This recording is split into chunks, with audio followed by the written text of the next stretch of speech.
मेरी शादी एक छोटे से परिवार में हुआ था, जिससे मैं बहुत ही ज़्यादा खुश थी। लेकिन मुझे नहीं पता था कि यह खुशी बस दिखावे के लिए ही था, क्योंकि जब से मैं अपने पति के पास गई थी तब से वह मुझे छुआ तक नहीं था। मैं हर दिन अपने पति के प्यार पाने के लिए तड़पती रहती, लेकिन उसे इससे कोई फ़र्क नहीं पड़ता था। अगर किसी औरत को उसके पति से वो प्यार ना मिले जिसका वो हकदार है, तो उसके कदम किसी और रास्ते पर जाने के लिए मजबूर हो जाता है। इसी तरह जैसे जैसे मेरी ज़िंदगी में पति से दूरियां बढ़ती गई, मेरी ज़िंदगी में थोड़ा ठहराव आ गया। मेरा भांजा साहिल हर दिन मेरे कमरे में छिपकर मुझे देखता था। एक रात मैं अपने रूम से बाहर निकली, तभी साहिल ने अचानक मेरा हाथ पकड़ लिया और मुझे अपने पास खींच लिया। फिर वह कहने लगा, मामी शर्माओ मत, आज मैं तुम्हें वह खुशी देना चाहता हूँ जो तुम चाहते। उस वक्त मेरे भांजे के दिल में कुछ ऐसा था कि उसने मुझे पूरी रात सांस भी नहीं लेने दिया। वह लगातार रात भर, मेरा नाम अंजलि है और मैं अभी 28 साल की हूँ। मुझे लगा कि मैंने शादी करके अपने जीवन की सबसे बड़ी गलती कर दी है, क्योंकि शादी की पहली रात के बाद मेरे पति ने मुझे एक बार भी नहीं छुआ था। मैं और मेरे पति करीब ज़रूर थे, लेकिन हमारे बीच अब एक पति पत्नी वाली नज़दीकियाँ नहीं थी। इस प्रकार मेरे पति के ऐसे व्यवहार के कारण मैं अनजाने में ही भांजे की ओर आकर्षित हो गई। मेरे पति की बड़ी बहन का लड़का साहिल, वह हमारे घर पर ही रहता था। साहिल अभी 20 साल का था, लेकिन देखने में किसी हट्टे कट्टे मर्द की तरह लगता था। साथ ही साथ वह सुंदर भी था, जिससे मेरी नज़र बार बार उसकी तरफ चली जाती थी। मेरे ससुर की मृत्यु मेरे शादी के कुछ महीने बाद ही हो गया था, इसलिए अब केवल मेरे सास ही थी। अब मेरी शादी को 6 महीने हो गए थे, लेकिन मेरे पति ने मुझे अभी तक छुआ नहीं था। साहिल पिछले 1 महीने से अपने गांव चला गया था, तो आज ही घर आया था। जब साहिल घर आया तो मैं किचन में खाना बना रही थी। मैं उन्हें घर में कहीं नहीं दिखी, तो वह मुझे ढूंढते हुए किचन में आ गए। आते ही, मामी कैसी हो, बोलते हुए मेरे गले से लगी। फिर उसने कहा कि नए शादीशुदा जोड़े का वैवाहिक जीवन कैसा चल रहा है मामी। उसकी बातों पर मैंने कहा कि अब शादी के 6 महीने गुजर गए, तो अब नया कहाँ रह गया है, अब तो पुराना हो गया है। मेरा भांजा साहिल बहुत ही रोमांटिक किस्म का था, यह मैं जानती थी। इसलिए मैं रोहन को हमारी पति पत्नी के रिश्ते के बारे में कुछ भी नहीं बताना चाहती थी। मुझे उससे ऐसी बात कहना अच्छा नहीं लग रहा था। मैं उसके सवालों पर मुस्कुराई और अपने काम में चली गई। अगले दिन रात को मेरी सास ने अदरक का काढ़ा बनाने को कहा। मुझे लगा कि उन्हें ज़रूर किसी बात की तकलीफ है। मैं 1 गिलास अदरक का काढ़ा बनाई और अपने सास के कमरे में लेकर चली गई। फिर उन्होंने मुझसे इस काढ़ा को साहिल के कमरे में देने को कहा। मेरी सास घर का एक भी काम नहीं करना चाहती थी। सुबह होते ही वह सामान लेकर बैठ जाती और शाम होने पर बाहर जाकर खाली पेट बैठ जाती। बस यही उनका काम था। अब भी उन्होंने मुझे वही काम बताया जो पहले बताया करती थी। मैं वह अदरक का काढ़ा लेकर साहिल के कमरे में चली गई। जब मैं उसके कमरे में दाखिल हुई तो साहिल शीशे के सामने खड़ा होकर अपने आप को निहार रहा था। उसे इस तरह खुलेआम देखकर मुझे बहुत शर्म आ रही थी, क्योंकि साहिल अब बच्चा नहीं था, अब वह जवान लड़का हो गया था। साहिल ने ध्यान नहीं दिया, तो मैंने अपने हाथ की चूड़ियाँ थोड़ा बजाई। उसकी आवाज़ को सुनकर साहिल ने मुंह पर ध्यान दिया। उसे मुझे देखकर कोई शर्म नहीं आई। फिर वह कहने लगा, अरे मामी, आप यहाँ कोई काम था क्या? तब मैंने उससे कहा कि तुम्हारी नानी तुम्हारे लिए अदरक का काढ़ा भेजी है। साहिल कहने लगा, मामी, मैं आपको परेशान नहीं करना चाहता था, इसलिए नानी को काढ़ा बनाने के लिए कहा था, लेकिन ऐसा लगता है कि वह इसे आपको कह दिया। साहिल की बात सुनकर मुझे मन ही मन हंसी आ गई, क्योंकि वे अपनी नानी के स्वभाव को अच्छी तरह से जानता था। सबसे बड़ी गलती मेरी सास की थी। मैं साहिल से पूछने लगी कि साहिल, तुम्हें क्या परेशानी हो रही है? फिर उसने बताया कि उसने आज बाहर बहुत ठंडा पानी और कोल्ड ड्रिंक्स पी लिया था, इसलिए उसका गला थोड़ा ख़राब हो रहा था। सर्दी लगने से पहले कुछ गर्म चीज़ ले लेना अच्छा होता है। अपने भांजे से बात करते समय मैं अपना सिर नीचे झुका ली। क्योंकि वह अभी भी बिना कपड़ों के था। मुझे ऐसे देखकर साहिल कहने लगा, मामी जब से आप आई हो तब से ऐसे गर्दन झुकाकर क्यों बात कर रही हो? तब मैं बोली, साहिल तुम तो बहुत खुले स्वभाव के हो और मुझे तुम्हें ऐसे देखकर बहुत शर्म आती है। पहले तुम अपना कपड़े पहनो, फिर मैं सर उठाऊंगी। तब जैसे ही साहिल ने अपना कपड़ा पहना, मैंने अपनी गर्दन सीधी कर ली, फिर उसकी तरफ देखा और बात करने लगी। मुझे अपने भांजे के कमरे में गए आधे घंटे से ज़्यादा हो गया था। मैं उसे अदरक का काढ़ा देते हुए कहने लगी, अब भी काढ़ा ले लो और जितनी जल्दी हो सके पी लेना, नहीं तो ठंडा हो जाएगा। अब मुझे अपने कमरे में जाना चाहिए। तभी मेरा भांजा कहने लगा, मामी मुझे आपकी जल्दबाजी पसंद नहीं है, आप ध्यान देकर भी नहीं देती हैं। फिर मैंने कहा, साहिल तुम्हारे मामा इंतज़ार कर रहे होंगे तो मैं अब चलती हूँ। इतना कहकर साहिल के कमरे से मैं चली गई। मेरे पति को इस बात से कोई फ़र्क नहीं पड़ता था कि मैं रात भर कमरे में थी या नहीं। वह पहले से ही बिस्तर पर गहरी नींद में सो रहा था। हम एक ही कमरे में सोते थे, मगर मैं फर्श पर सोती थी और मेरे पति अकेले बिस्तर पर सोते थे। मुझे क्या पता था कि मेरा विवाह किस तरह के आदमी से होने वाला था। उदासी चेहरा लेकर मैं लेट गई और सो गई। फिर आधी रात को मुझे ऐसा लगा जैसे कमरे में कोई है, कोई अंदर से हमें देख रहा है, लेकिन मुझे इतने अंधेरे में रात को कुछ भी दिखाई नहीं दिया, इसलिए मैंने इसे नज़रअंदाज कर दिया और सो गई। अगले दिन सुबह मेरे पति ऑफिस चले गए और सास हॉल में बैठी थी। मैं किचन में काम कर रही थी। तभी अचानक मुझे अपने ऊपर किसी का हाथ महसूस हुआ। पीछे मुड़कर देखा तो साहिल था। मैं उसे देखकर चौंक गई। मैं उसकी यह हरकत देखकर उस पर चिल्लाने लगी। मैंने उससे कहा कि साहिल, यह कैसा मजाक है? यह मत भूलो कि मैं तुम्हारी मामी हूँ। मुझे गुस्से में देखकर उसने कहा, मामी जी आप शांत हो जाइए, मुझे तो बस थोड़ा मजाक करना था, लेकिन मुझे नहीं मालूम था कि आप इतना नाराज़ हो जाओगे। उस वक्त मुझे उस पर बहुत गुस्सा आ रहा था। फिर भी साहिल मुझसे बहुत शांति से और मुस्कुराकर बात कर रहा था। मैं जानती थी कि उसका स्वभाव थोड़ा मजाक करने का था। वह सिर्फ मेरा रंग उतारने के लिए किचन में आया था। वह एक पागल लड़का था। जब मैं साहिल को देखती तो मुझे आश्चर्य होता था कि मेरे पति ऐसा व्यवहार क्यों नहीं करते। मैं इतनी खूबसूरत और भरे हुए शरीर वाली हूँ, उसके बावजूद मेरे पति हमेशा मुझसे दूर क्यों भागते हैं।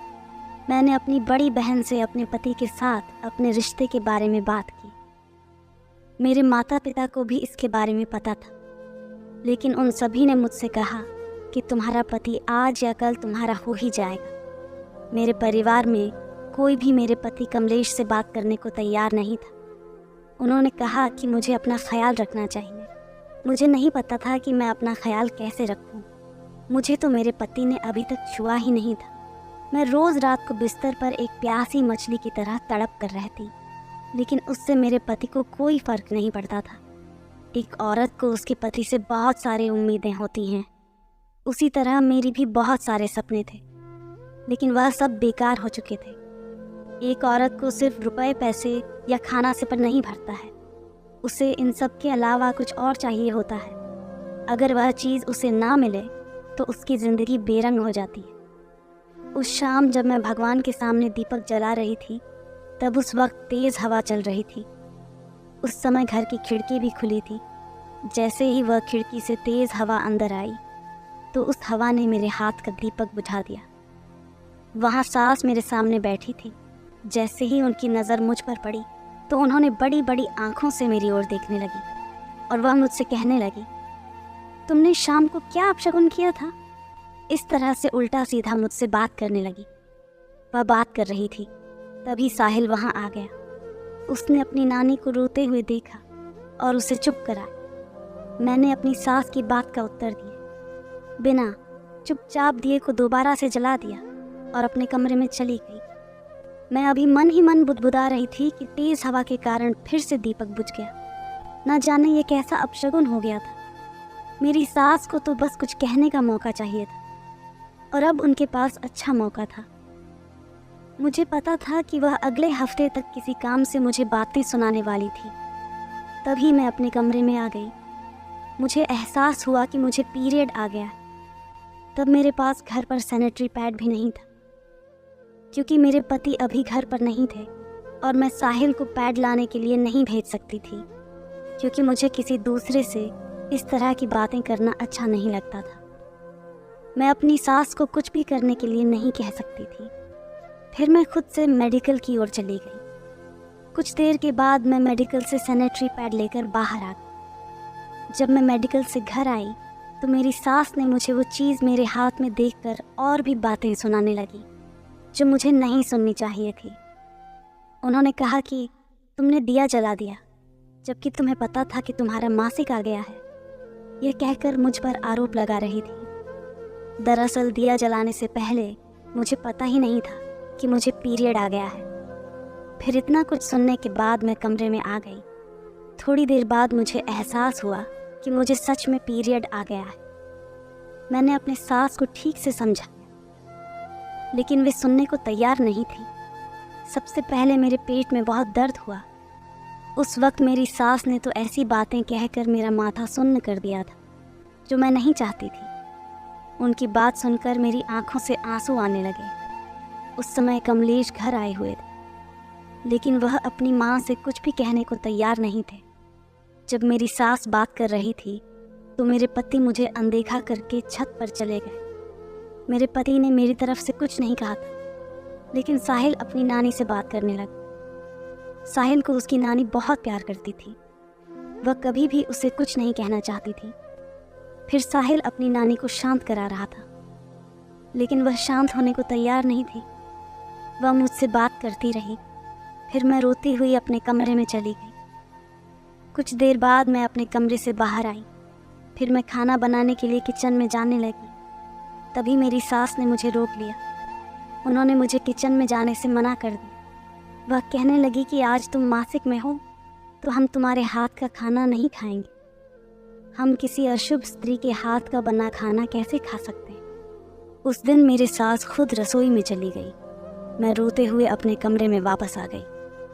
कुछ देर बाद साहिल मेरे कमरे में आया। मुझे रोता देख मेरे पास आया। वह मेरे आंसू पोंछने लगा। वह कुछ कहने वाला था कि बाहर से उसकी नानी की आवाज़ आई।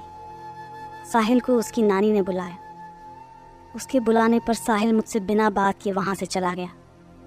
उस रात मेरे पति ने यह भी नहीं पूछा कि मैंने खाना खाया है या नहीं। मैंने ऐसा कौन सा पाप किया था कि मेरी शादी ऐसे लड़के से हुई थी। उस रात मैं बाहर हॉल में बैठकर रोती रही। मेरी चीख सुनकर ना तो मेरी सास बाहर आई और ना ही मेरे पति आया। मैं सोचती थी कि पूरे घर में सिर्फ साहिल को ही मेरी चिंता है। मेरी आवाज़ सुनते ही वो अपने कमरे से हॉल में आ गया था। उसने मेरा हाथ पकड़ा और मुझे अपने कमरे में ले गया। वहाँ उसने मुझे अपने बिस्तर पर बैठाया। फिर मेरे आंसू पोंछने के बाद वह घुटनों के बल बैठ गया और मुझसे बात करने लगा। वह कहने लगा कि मामी, मैं आपके लिए कुछ सरप्राइज़ लाया हूँ। यह आश्चर्य वाली बात सुनकर भी मेरा रोना बंद नहीं हुआ। मेरा भांजा अपनी अलमारी से एक ड्रेस निकाल कर मुझे दिया जो बहुत ही अच्छा दिख रहा था और मुझे पसंद भी था। फिर उसने कहा कि ये ड्रेस मैंने आपके लिए लाया था मामी जी। इतना कहने के बाद उसने मुझे हंसाने के लिए गुदगुदी करना शुरू कर दिया। तब कहीं जाकर मैं हंसने लगी। कुछ ही पलों में साहिल ने मेरा रोना बंद कर दिया। तब मैं अपने पेट पर हाथ रखकर कहा कि मेरे पेट में बहुत दर्द हो रहा है। तब वह किचन में गया और मेरे लिए हल्दी वाला दूध ले आया। मेरे पति ने मुझसे सही से बात भी नहीं करते थे, लेकिन साहिल मेरी हर बात पर नज़र रखता था। वह बहुत अच्छा था। किसी के भी मन की बात तुरंत समझ लेता था। उसकी मेरे प्रति चिंता देखकर मुझे खुशी हुई। मैंने उसका दिया हुआ ड्रेस ले लिया और फिर मैं अपने कमरे में आ गई। उन 4-5 दिनों में घर में कोई भी मेरी तरफ ध्यान नहीं दिया, लेकिन साहिल मेरी तरफ ध्यान दे रहा था। धीरे धीरे मैं भी उसकी तरफ अपना कदम बढ़ाने लगी, क्योंकि मुझे भी ऐसे आदमी की तलाश थी जो मेरी और मेरी इज्जत का ख्याल रख सके, साथ ही साथ मुझे वो खुशी दे सके जो एक औरत को उसके मर्द से चाहिए। अब वह हर रात मेरी सास और मेरे पति के सो जाने के बाद हल्दी वाला दूध मेरे लिए लाने लगा था। वह मुझे अपने कमरे में बुलाता और तरह तरह के चुटकुले सुनाता था। उस घर में मेरी मौजूदगी का एहसास अगर किसी को था तो सिर्फ मेरे भांजे साहिल को था। लेकिन भांजे की चिंता धीरे धीरे दूसरा रूप ले लेगी, इसका मुझे अनुमान नहीं था। कुछ दिनों बाद कमलेश अपने काम के सिलसिले में कुछ दिनों के लिए शहर से बाहर गए हुए थे। इस बीच मेरी सास सत्संग कर रही होती थी, इसलिए वह भी कुछ दिनों के लिए बाहर गई हुई थी। तब घर में मैं और ही होते थे। पिछले कुछ दिनों में साहिल के साथ मेरा रिश्ता ठीक ठाक रहा। एक दिन हम दोनों घर पर अकेले ही थे। आज मैं साहिल के कमरे में नहीं बल्कि अपने कमरे में थी। साहिल भी मेरे कमरे में आ गया और मुझसे बातें करने लगा। तभी साहिल ने मुझसे कहा कि मामी, मैं आपसे एक सवाल पूछना चाहता हूँ, लेकिन आप मेरे सवाल का सही जवाब देना। पहले आप वादा करो। मैं सोचने लगी कि साहिल हमेशा मजाक करते रहते हैं, इसलिए अब भी वह मजाक वाला ही सवाल करेगा। यही सोचकर मैंने उससे वादा किया कि मैं उसके सवाल का सही जवाब दूंगी। साहिल ने मुझसे जो सवाल पूछा उसे सुनकर मैं हैरान रह गई। साहिल ने बोलना शुरू किया, मैं जानना चाहता हूँ मामी कि आपके और मामा जी के बीच रिश्ता वास्तव में कैसा है। ऐसा सवाल सुनते ही मैं साहिल को उत्तर देने से बचती रही, लेकिन वह छोड़ने को तैयार ही नहीं था। वह जानता था कि मैं उत्तर नहीं दूंगी। फिर भी उसने सामने से कहा कि मामी, आप और मामा जी एक साथ एक ही कमरे में सोते हैं, पर क्या यह सच है कि मामा जी बिस्तर पर सोते हैं और आप नीचे फर्श पर सोती हैं? साहिल की इस बात से मैं बिल्कुल हैरान थी। मैं सोचने लगी कि आखिर ये सब कैसे मालूम है कि हम कहाँ सोते हैं, लेकिन मैं चुपचाप रह गई, क्योंकि एक वही तो घर में था जो मेरा ख्याल रख रहा था। मैं साहिल की बात पर कुछ भी बोलने को तैयार नहीं थी। मैं सिर झुकाए बैठी थी। तभी साहिल मेरे पास आया और मुझसे कहने लगा, मामी, मैं रोज़ आपकी उदासी देखता हूँ, लेकिन मेरी आपसे पूछने की कभी हिम्मत नहीं हुई। आज घर में हम दोनों ही हैं, इसलिए मुझे लगता है कि आज आपको अपना दिल हल्का कर लेना चाहिए। अपने भांजे की सहानुभूति देखकर मेरा दिल भर आया तो मैं ज़ोर ज़ोर से सिसक कर रोने लगी। फिर मैंने अपना सारा दुख उनके सामने रख दिया कि मैं शादी के बाद से पतिव्रता हूँ, फिर भी मैं अपने पति के साथ खुश नहीं हूँ, क्योंकि जब से मैं इस घर में आई हूँ तब से तुम्हारे मामा मुझे अब तक नहीं छुआ है। मैं कितने सपने लेकर यहाँ आई थी, लेकिन मेरे सारे सपने, सारे अरमान धरे के धरे रह गए। उस वक्त मुझे पता नहीं था कि कमलेश मेरा अच्छे से ख्याल रखेगा। तभी साहिल ने कहा कि मैं आपका दर्द समझ सकता हूँ मामी। एक पत्नी अपने पति से अपेक्षा करती है कि वह उसे खुश और संतुष्ट रखे, लेकिन वह आपकी तरफ नहीं देख रहे हैं। आप भी वह खुशी चाहती होंगी जो हर शादीशुदा महिला को उसका पति देता है। साहिल मेरे मन की एक एक बात जानता था। उसने मुझसे कहा था कि अगर आप बुरा ना माने तो मैं आपको वह खुशी देने के लिए तैयार हूँ जो आप चाहती हैं। अपने भांजे की बात सुनकर मेरा सर शर्म से झुक गया। अपने भांजे के साथ वह रात जिस तरह मैंने गुजारी थी उसे मैं कभी नहीं भूल सकती, क्योंकि वह रात मेरी ज़िंदगी की सबसे खूबसूरत रात थी। उस रात मैंने अपने भांजे साहिल से वह सुख का आनंद लिया जो सुख मुझे मेरे पति से कभी नहीं मिला था। उस रात मुझे महसूस हुआ था कि एक मर्द और औरत के बीच का स्पर्श कैसा होता है। अपनी शादी के बाद पहली बार मैं इस खुशबू को महसूस किया था। अगले दिन जब मैं उठी तो मुझे लगा कि आज मेरी ज़िंदगी खुशनुमा हो गई। उस सुबह मैं बहुत खुश थी। घर का सारा काम बंद था। मेरा भांजा भी बहुत खुश नज़र आ रहा था। अगले दिन वह मुझे एक ब्यूटी पार्लर में लेकर गया। पार्लर वाली ने साहिल के कहे अनुसार मेरा मेकअप किया। उस दिन मुझे और भी ज़्यादा यकीन हो गया कि सचमुच साहिल बहुत रोमांटिक। जब तक मेरा भांजा घर में था तब तक यह तय था कि मुझे अपने पति की ज़रूरत नहीं पड़ेगी। एक रात में ही मेरे भांजे ने मुझे हर खुशी दे दिया था। अगली रात का भी इसी तरह का प्लान था, लेकिन उस दिन अचानक सास घर आ गई। उनका सत्संग केवल 7 दिनों तक होता था, लेकिन वह 2 दिन के भीतर ही घर लौट आई थी।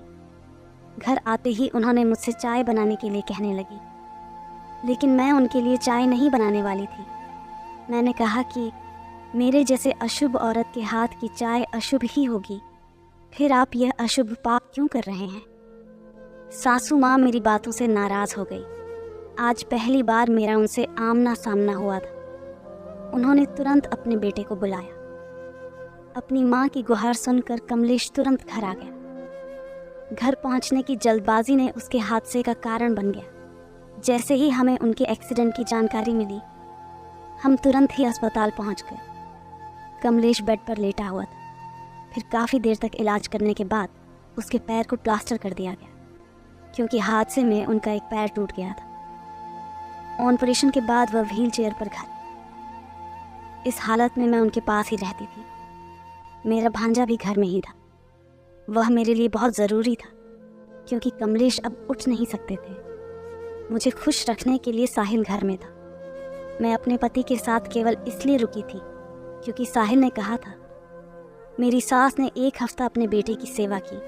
इसके बाद वह अपने घुटनों को पकड़कर बैठी रही। उन्होंने कहा, कमलेश, मैं तुम्हारे लिए रात को इस तरह जाग कर नहीं बैठ सकती। मैं अब काम भी नहीं कर सकती, क्योंकि मेरे घुटने भी मेरा साथ नहीं दे रही है। तुम्हारी अपनी पत्नी है तो उसे अपनी सेवा करने के लिए कहो। अगले दिन रात के खाने के बाद कमलेश हमारे कमरे में व्हील चेयर पर बैठा एक किताब पढ़ रहा था। खाना खाते ही सास अपने कमरे में चली गई, लेकिन मैं तो किचन में काम कर रही थी। जब मैं किचन में थी तो साहिल वहाँ आ गया। उसने मुझे इशारे से अपने कमरे में आने को कहा। फिर जैसे ही मैंने किचन का काम ख़त्म किया तो मैं अपने कमरे में जाने की बजाय साहिल के कमरे में चली गई। उसके कमरे में जाने के बाद उसने मेरे बालों को मेरी आंखों से दूर कर दिया और मुझे अपने पास खींच लिया। फिर उसने मुझसे कहा कि मामी, आपने मेकअप के बाद से और भी ज़्यादा खूबसूरत लग रही हो। हम अभी ऐसे ही बातें कर रहे थे। मैं उसके बिस्तर पर उसके बगल में बैठी थी। बातें करते हुए हम एक दूसरे के हाथ को पकड़ रखा था। मेरा हाथ उसके हाथ में था और तभी कमलेश साहिल के कमरे में हम दोनों को एक ही बिस्तर पर बैठे देख लिया, जिससे उसकी आंखें एकदम से लाल हो गईं। उन्होंने मुझसे कहा कि मैं कब से तुम्हें आवाज़ दे रहा हूँ। तुम अपने पति की सेवा करने के बजाय तुम यहाँ मेरे भांजे के साथ क्या कर रही हो। तब मैंने उनसे कहा कि मैं यहाँ आई हूँ क्योंकि मुझे कुछ काम था। इस पर उसने कहा कि पति अब काम का नहीं है, तो तुम पति के भांजे को अपने जाल में फंसाने के लिए उसके कमरे में आ गई हो। मैं कमलेश की इस तरह की बातें सुन रही थी, लेकिन यह देखकर कि वह बीमार है, मैं उसे कुछ नहीं कह रही थी। वह अपनी सीमाएं भूलता जा रहा था। आगे उन्होंने कहा कि अब तो ऐसा लग रहा है कि तुम्हारा पति बदल गया है। लेकिन अब कमलेश के मुँह से यह शब्द सुनकर मुझे गुस्सा आ गया। तब मैं अपने पति से कहा कि अमन, आपको पता है कि आप क्या बात कर रहे हैं? क्या आप जानते हैं कि एक पति पत्नी का रिश्ता कैसा होता है? आप मुझे पतिव्रता का धर्म सिखा रहे हो। आपने खुद कभी भी अपने पति होने का कर्तव्य कभी नहीं निभाया है। अब आप समय आने पर अपनी पत्नी को आपकी सेवा के लिए याद कर रहे हो। इससे पहले आपकी पत्नी आपके लिए कहाँ गई थी? आप मुझे छूते भी नहीं थे। आपने अपनी शादी की पहली रात मेरे मोटे शरीर को देखकर मुझे अपने से दूर कर दिया। आपने जो कहा था वह यही था ना कि तुम्हें मुझसे नफरत है। अब जब मैं 24 घंटे आपकी सेवा करूंगी तो क्या आपको मुझसे नफरत नहीं होगी? कमलेश ने कहा कि कुछ दिनों से मैं देख रहा हूँ कि तुम्हारे और साहिल के बीच क्या चल रहा है। मुझे सब दिख रहा है। मैंने तुम्हारे रंग बिरंगे चाल को अच्छी तरह महसूस किया है। तभी मैं बोली, कमलेश, जिस तरह तुम मुझे और भांजे को दोष बना रहे हो, लेकिन वैसा कुछ नहीं है। हाँ, अनजाने में हम दोनों बहक ज़रूर गए थे, लेकिन अनजाने में की गई गलती को गलती नहीं कह सकते हैं। अगर आप मेरा ख्याल किए होते तो शायद ये सब भी नहीं होता। साहिल तो बस मुझे खुश देखना चाहता था और कुछ नहीं। यदि ये खुशी आप मुझे दिए होते तो मैं साहिल के करीब ना जाती। साहिल आपका भांजा है और वह आपसे ज़्यादा समझदार भी है। उसने कभी भी मुझे बुरी नज़र से नहीं देखा। मेरे पति होते हुए भी तुमने कभी मेरा ख्याल नहीं रखा। तुम्हारे पीछे साहिल था जिसने मेरी देखभाल की। यह समझ उसने मुझे कुछ दिन पहले दी थी, इसलिए मैंने खुद को बदल दिया। आप और आपकी माँ मेरे शरीर के कारण मेरे बारे में बात करते थे। आप तो मुझे अपनाना ही नहीं चाहते थे, लेकिन साहिल ने मुझे सब कुछ बता दिया था। क्या मेरे शरीर से आपको शर्म महसूस होती है क्योंकि मैं मोटी हूँ? तभी मेरी सांस फूलने लगी। फिर साहिल ने बोलना शुरू किया। उसने कहा कि नाना जी ने अपने आखिरी दिनों में मुझसे एक वादा लिया था। उन्होंने कहा था कि मेरे जाने के बाद मेरी पत्नी और कमलेश मेरी बहू का घर में रहना मुश्किल कर देंगे।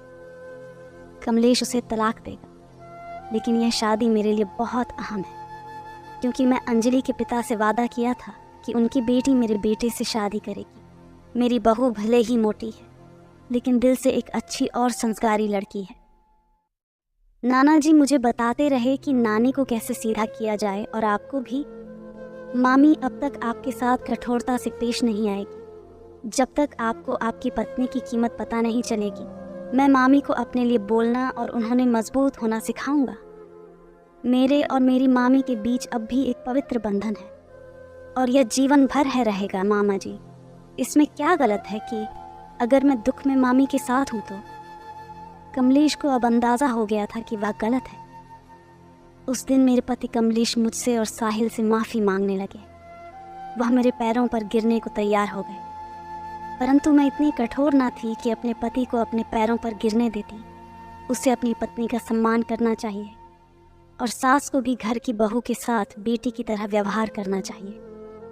मेरे पति के इस पूरे बदलाव के पीछे सिर्फ मेरे भांजे साहिल का हाथ था। उसी की वजह से आज मैं अपने पति और सास को समझा पाई थी, अन्यथा मैं अपनी आत्मसम्मान खो देती। साहिल ने मुझे बताया कि एक बहू का, एक पत्नी का एक मूल्य होता है, उसका किस तरह से सम्मान किया जाता है। मेरे पास एक पति था जो मेरा सम्मान करता नहीं था, और एक सास थी जो हर वक्त रोब झाड़ती रहती थी। केवल साहिल था जो मेरा सम्मान करता था। अब साहिल की वजह से पति और सास दोनों का व्यवहार मेरे प्रति बदला गया था। मेरी सास के बीच बदलाव बहुत ज़रूरी था, क्योंकि वह गलत कर रहे थे। अगर पत्नी मोटी हो या चाहे वह काली हो, पत्नी तो बस पत्नी होती है, जो आपके साथ हर सुख दुख में हमेशा खड़ी रहती है। जैसे ही आप किसी मुसीबत में गिरते हैं तो आपको एक पत्नी की आवश्यकता होती है। इसलिए समय कैसा भी हो, अपनी पत्नी का साथ देना चाहिए। अपनी पत्नी के रंग देखकर उससे प्यार मत कीजिए। अगर प्यार करना है तो उसका कोमल हृदय देखकर प्यार करें। कहते हैं पत्नी ही है जो आपके साथ हमेशा खड़ी रहती है, फिर वह पल चाहे सुख का हो या दुख का। इसलिए आप अपनी पत्नी का सम्मान करें। तो दोस्तों, अंजलि की कहानी तो यहाँ पर ख़त्म हो गई है, लेकिन मैंने आपके लिए इंस्टाग्राम अकाउंट चालू किया है। अगर आप मुझे देखना चाहते हैं, अगर कुछ पूछना चाहते हैं या मेरी कोई मदद चाहते हैं, तो डिस्क्रिप्शन में लिंक है, जाकर चेक करें। और हो सके तो There was once a day that I would pray for you. I'd go and misbehave just so you'd notice too. Sneaking looks up and down from across the room. And damn, what a hell of a view. I feel good, you look great, I like you, I can't wait. A first time, a first date, you're so fine, I'm so late. You sip wine, I drink straight. Don't waste time to my place, I feel my heart erase. So catch me